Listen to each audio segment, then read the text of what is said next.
Kilogram 120 ரூபாவுக்கும், சம்பா 1 kilogram 130 ரூபாவுக்கும், கீரி சம்பா 1 kilogram 140 ரூபாவுக்கும் கொள்வனவு செய்யப்படுகின்றன.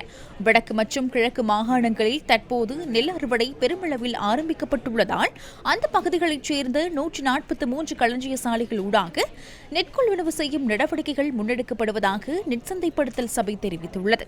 அம்பாறை மாவட்டத்தில் நெற்சந்தைப்படுத்தல் சபைக்கு சொந்தமான களஞ்சிய சாலையில் நெற்கொள்வனவு செய்யும் பணிகள் மாவட்ட அரசாங்க அதிபர் மற்றும் நெற்சந்தைப்படுத்தல் சபையின் உபத்தலைவர் ஆகியோரின் தலைமையில் இன்று ஆரம்பமாகின. அம்பாறை மாவட்டத்தில் அரசாங்கத்தினால் 10,000 மெட்ரிக் டன் நெல் கொள்வனவு செய்யப்பட உள்ளது. அரசாங்கத்தின் நிர்ணய விலைக்கு நாம் நெல் கொள்வனவு செய்கின்றோம்.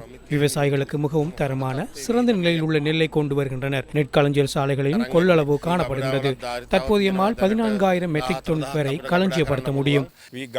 நெல்லை களஞ்சியப்படுத்துவதற்கான வசதிகளில் எந்த பிரச்சனையும் ஏற்படாது. விவசாயிகள் நெல்லை கொண்டு வரும் முறைக்கு ஏற்ப நாம் நெல்லை பெற்று இந்த களஞ்சியப்படுத்தல் பணிகளை தொடர்ச்சியாக முன்னெடுப்போம். கடந்த போகங்களில் காணப்பட்ட பிரச்சனைகளை தீர்த்து இந்த திட்டத்தை முன்னெடுத்து செல்வதற்கு தேவையான அனைத்து ஏற்பாடுகளையும் நாம் தற்போது முன்னெடுத்துள்ளோம் என நான் நினைக்கின்றேன். ஹம்பாந்தோட்டை மாவட்டத்தின் வீரவில அரசு நெற்களஞ்சிய சாலையும் இன்று திறந்து வைக்கப்பட்டது. சிறுபோகத்தில் நெற்கொள்வனவு செய்வதற்காக அனுராதபுரம் மாவட்டத்தில் நெற்களஞ்சிய சாலைகளை தயார்படுத்தும் பணிகள் தற்போது இடம்பெற்று வருகின்றன. தலாவ பகுதியில் அமைந்துள்ள அரசுக்கு சொந்தமான பிரதான நெற்களஞ்சிய சாலை இன்றைய தினம் தயார்படுத்தப்பட்டதுடன் எதிர்வரும் 15ஆம் தேதி முதல் நிர்ணய விலைக்கு நெல் கொள்வனவு செய்யப்படும் என நெற்சந்தைப்படுத்தல் சபையின் அனுராதபுர உதவி பிராந்திய முகாமையாளர் சுமேத வீரசிங்க தெரிவித்தார். எமது நெல் சந்தைப்படுத்தல் சபையினால் 2026 சிறுபோக நெற்கொள்வனவானது தற்போது ஆரம்பமாகியுள்ளது. அதன் அடிப்படையில் ஒவ்வொரு மாவட்டத்திலும் களஞ்சிய சாலைகளில் ஒழுங்குபடுத்தப்பட்ட ஒரு சுழற்சி முறையில் நெற்கொள்வனவானது மேற்கொள்ளப்படும். நெல் சந்தைப்படுத்தல் சபையினால் நெல்லானது பின்வரும் விலைகளில் கொள்வனவு செய்யப்படுகின்றது.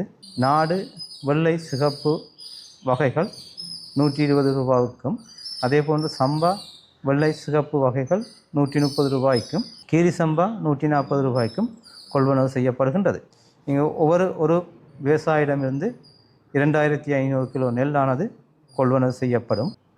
கிளிநொச்சி மாவட்டத்தை பொறுத்தமட்டில் 7ஆம் வாய்க்கால், 3ஆம் வாய்க்கால் மருதநகர், ராமநாதபுரம், கண்டாவளை, குஞ்சுப்பிறந்தன் போன்ற களஞ்சிய சாலைகளும், முல்லைத்தீவு மாவட்டத்தில் முள்ளியவளை கமல சேவை நிலையத்தில் காணப்படுகின்ற களஞ்சிய சாலை, முறிப்பு களஞ்சிய சாலை, சுகந்திரபுரம் களஞ்சிய சாலை, கொக்குத்தொடுவாய், கனகராயன் குளம் மற்றும் துணுக்காய் போன்ற களஞ்சிய சாலைகளும் ஒழுங்கு செய்யப்பட்டுள்ளது. அதே போன்று வவுனியா மாவட்டத்தில் வெளிப்புல, ஈச்சங்குளம், கோமரசங்குளம், நெடுங்கேணி, மாமடு போன்ற களஞ்சிய சாலைகளும், மன்னார் மாவட்டத்தில் முருங்கன், நானாட்டான், கற்காக்குளம், கரடுக்குளம் போன்ற பிரதேசங்களில் காணப்படுகின்ற களஞ்சிய சாலைகளும் ஒழுங்குபடுத்தப்பட்டுள்ளது.